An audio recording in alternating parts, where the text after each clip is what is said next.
जरा सोचो, सड़कों पर सोने वाला एक गरीब लड़का दुनिया का सबसे मशहूर फुटबॉल प्लेयर बन जाए। कुछ ऐसा ही होता है हमारी आज की कहानी में। ये एक सच्ची कहानी है एक 17 साल के लड़के माइकल की, जो एक जगह से दूसरी जगह भटकता रहता था क्योंकि उसकी माँ एक ड्रग एडिक्ट थी।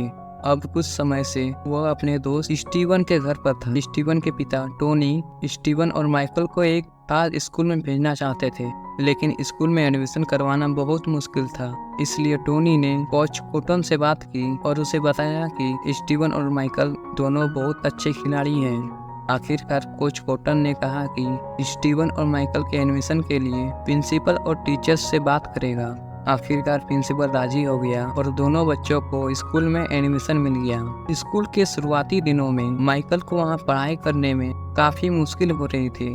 वह टीचर्स की दी हुई असाइनमेंट्स पर वह कभी टाइम पर पूरा नहीं कर पाता था।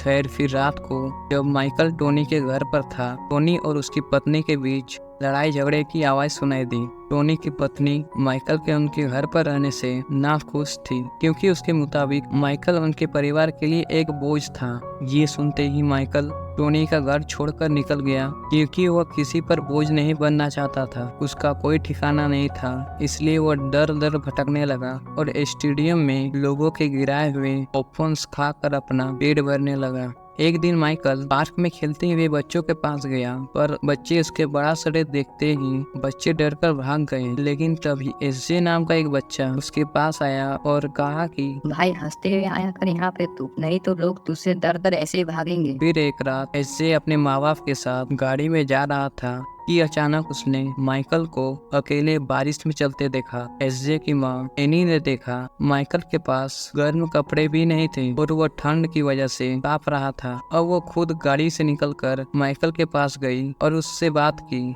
जब उसे पता चला वह स्कूल के बाहर ही रात गुजारने वाला है, उसने माइकल को अपने घर चलने को कहा। अब माइकल उनके साथ एसजे के घर पहुंचा तो उनका आलीशान घर देखकर दिखता ही रह गया। असल में एसजे के पिता शॉन एक मशहूर रेस्टोरेंट के मालिक थे और एनी एक इंटीरियर डिजाइनर थी। वहां जाकर माइकल की मुलाकात एसजे की बड़ी बहन पॉलिन से हुई। इसके बाद एनी ने उसके सोने के लिए लिविंग रूम में एक आरामदायक सोफा लगा दिया। फिर बाद में एनी और शॉन माइकल की बात कर रहे थे क्योंकि वो उनके बारे में कुछ नहीं जानते थे कि वो कौन है और कहां से आया है। अगली सुबह एनी ने देखा कि माइकल पहले ही वहां से जा चुका था। उसने घर में इधर उधर देखा तो उसे माइकल दरवाजे की ओर जाता हुआ दिखा। तब दौड़कर उसके पीछे गई और उसे अपने परिवार के साथ थैंक्सगिविंग बनाने का न्योता दिया। थोड़ा हिचकिचाकर माइकल मान ही गया, जिसके बाद माइकल ने एनी और उसके पूरे परिवार के साथ थैंक्सगिविंग का त्योहार मनाया। फिर एनी माइकल को कपड़े दिलाने ले गई क्योंकि माइकल रोज एक ही कपड़े पहनता था। लेकिन माइकल ने कहा कि उसकी कोई जरूरत नहीं है क्योंकि उसके बहुत सारे कपड़े उसके माँ के घर पर हैं। तब एनी माइकल को उसकी माँ के घर ले गई, लेकिन वहां जाकर माइकल ने देखा दरवाजे पर एक नोटिस लगा था जिसका मतलब है कि उसकी माँ यहाँ नहीं रहती। अब उसके पास सच में कोई कपड़े नहीं थे, इसलिए एनी के कहने पर उसके साथ कपड़े खरीदने चला गया। कुछ ही समय बाद एनी ने माइकल को घर में ही एक कमरा दे दिया जिसमें एक मुलायम बिस्तर, एक कंप्यूटर भी था। इन सब चीजों के लिए माइकल एनी और उसके परिवार का बहुत शुक्रगुजार था क्योंकि उसे आज तक ऐसी चीजें कभी नसीब ही नहीं हुई थी। इसी दौरान माइकल पढ़ाई में भी अच्छा होने लगा क्योंकि अब टीचर उस पर खास ध्यान देने लगी थी।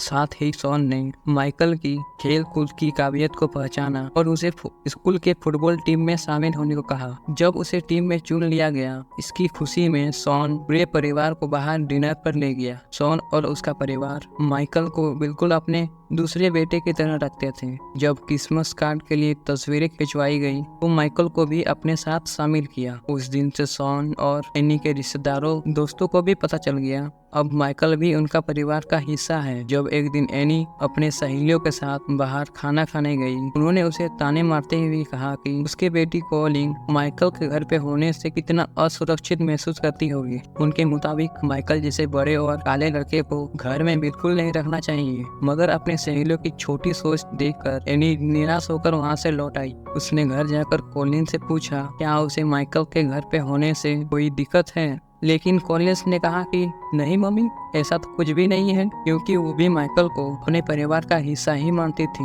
उसकी ये बात सुनकर एनी को काफी सुकून मिला। इधर स्कूल में सभी बच्चे माइकल की काला होने की वजह से उसके साथ भेदभाव करते थे, लेकिन कॉलिंस ने हमेशा उसके साथ अच्छा ही व्यवहार किया। खैर जल्द ही माइकल ने अपने स्कूल के फुटबॉल टीम के साथ ट्रेनिंग करना शुरू कर दिया।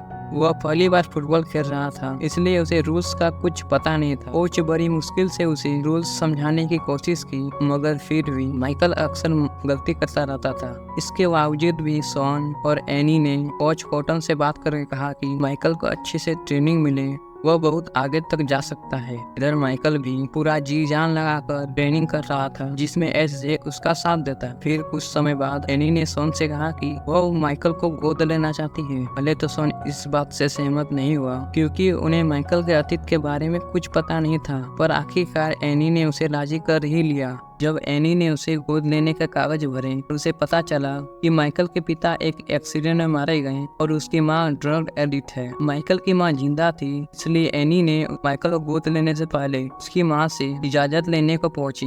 एनी ने डेनी से कहा कि वह हमेशा माइकल की माँ रहेगी, जब चाहे उससे मिलने आ सकती है। बेनी इसमें भी सोचा कि एनी और शॉन के साथ रहकर माइकल की जिंदगी सुधर जाएगी, इसलिए उसने उन्हें गोद लेने की इजाजत दे दी। माइकल एक ऐसा लड़का जिसके पास ना कभी घर था और प्यार तो उसे मिला ही नहीं, पर अब उसके पास अच्छा घर और एक प्यारा सा परिवार था। फिर एक दिन माइकल और एसजे एक गाड़ी में जा रहे थे कि अचानक उसका जबरदस्त एक्सीडेंट हो गया। हालांकि उनकी जान बच गई, पर माइकल को बहुत गहरा सदमा लग गया, क्योंकि उसकी वजह से एसजे जख्मी हो गया था।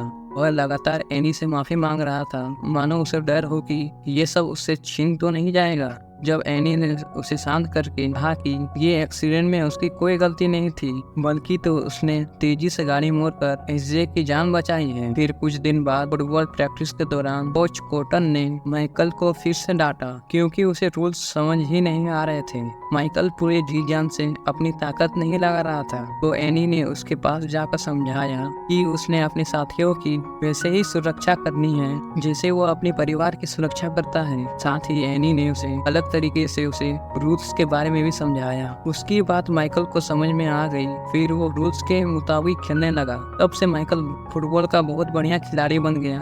अब वो बड़े मैचेस खेलने के लिए पूरी तरह से तैयार था। जल्द ही उसकी स्कूल का टीम का मैच दूसरे के स्कूल के टीम से हुआ। पहले तो माइकल की टीम काफी हल्की पड़ रही थी। दूसरी टीम के खिलाड़ी माइकल के रंग को लेकर उसका मजाक भी उड़ा रहे थे। जब उन्होंने माइकल को धक्का देकर गिरा दिया तो कोच ने उसकी तरफदारी की। ये देखकर माइकल को भी और जोश भर गया और वो अपने टीम को जिताने में लग गया। जल्द ही माइकल ने पूरी गेम का पासा पलट दिया। अब उनकी टीम उनपे अपने अपोनेंट्स पर भारी पड़ रही थी। वहीं दूसरी ओर एसजे दर्शकों में बैठकर माइकल की दमदार खेल की वीडियो बना रहा था। आखिरकार माइकल की ही वजह से स्कूल टीम मैच जीत गई, जिससे सबको उस पर बहुत गर्व हुआ। फिर अगले दिन एसजे ने माइकल की फुटबॉल मैच की फुटेज अलग अलग कॉलेज को कोचेस को भेजी और उसकी काबिलियत देखकर वह सब काफी प्रभावित हुए। एक दिन जब माइकल अपने स्कूल टीम के साथ ट्रेनिंग कर रहा था, कई सारे कॉलेज के कोच माइकल की काबिलियत देखने यहाँ पहुंचे। फिर कोच कॉटन ने माइकल को बुलाकर सबके सामने खेलने को कहा। जब कोचेस ने माइकल को अपने सामने खेलते हुए देखा, तभी बहुत ज्यादा इम्प्रेस हो गए, क्योंकि उन्होंने आज तक इतना अच्छा खिलाड़ी नहीं देखा था। इस दिन के बाद सभी कोचेस माइकल को अपने कॉलेज की फुटबॉल टीम में शामिल करने की होड़ में रख गए। इसके बाद माइकल को कई सारी यूनिवर्सिटी से स्कॉलरशिप के ऑफर आए, पर वो स्कॉलरशिप नहीं ले सकता था क्योंकि वो पढ़ाई में बहुत अच्छा नहीं था। फिर स्कॉलरशिप के लिए उसे अच्छे मार्क्स की जरूरत थी। जब एनी ने उसके लिए प्राइवेट टीचर को बुलाया, जिसका नाम था सुई, ताकि वो माइकल की पढ़ाई में मदद करे, अच्छे नंबर लाकर और वो स्कॉलरशिप लेकर ऊंचे कॉलेज में जा सके। इसके बाद एनी और मिस सुई के साथ के बदौलत माइकल अच्छे नंबरों के साथ पास हो गया। अब वो यूनिवर्सिटी से स्कॉलरशिप लेकर अब वहाँ एडमिशन ले सकता था। माइकल के साथ बहुत सारे ऑप्शन थे और उसका फैसला सुनने के लिए काफी सारे मीडिया वाले भी वहाँ पहुँच गए। आखिरकार माइकल ने अपनी यूनिवर्सिटी चुन ली और फिर उनकी फुटबॉल टीम में भी शामिल हो गया। इसके बाद जब वो कॉलेज जाने की तैयारी कर रहा था तो उसे NCAA की तरफ से एक इंटरव्यू के लिए बुलाया गया। फिर NCAA ने एक इन्वेस्टिगेटर को जांच करने में भेजा, क्योंकि उन्हें शक था एनी और शॉन का परिवार माइकल के साथ इसलिए अच्छा व्यवहार करता है क्योंकि वो माइकल की काबिलियत का फायदा उठाना चाहते हैं। NCAA के मुताबिक माइकल ने शॉन और एनी के कहने पर ही उस यूनिवर्सिटी को चुना था, क्योंकि वो दोनों खुद भी वहीं से पढ़े थे। यह सारी बातें सुनकर माइकल इंटरव्यू वहीं बीच पर में ही छोड़कर भाग गया और उसने एनी से पूछा उसे गोद लेने के पीछे असली मकसद क्या है। NCAA की बातें सुनकर माइकल बहुत निराश हो गया, इसलिए वो एनी को वहीं छोड़कर चला आया। फिर उनके घर लौटकर नहीं गया, इसलिए वो अपनी असली माँ को ढूंढते हुए गांव पहुंचा, पर उसे अपना पुराना दोस्त मिला जो कि एक गैंग लीडर बन गया था। उसने माइकल को अपने दोस्तों के साथ पार्टी करने को बुलाया और उसे बियर पिलाई। फिर एक लड़के ने एनी और कॉलेज के बारे में गंदे मजाक करने शुरू कर दिए, जिससे माइकल को बहुत गुस्सा आया और उसने सभी लड़कों को बुरी तरह पीटा। अगले दिन उसने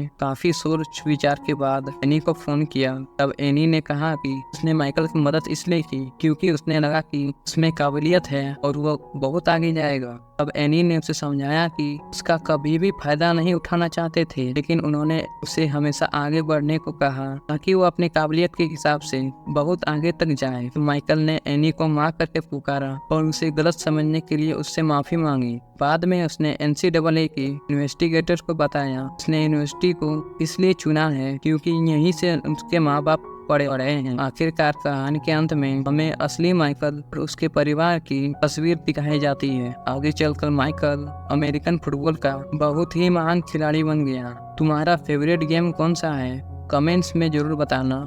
मिलते हैं अगली वीडियो में। प्लीज सब्सक्राइब करें हमारे चैनल।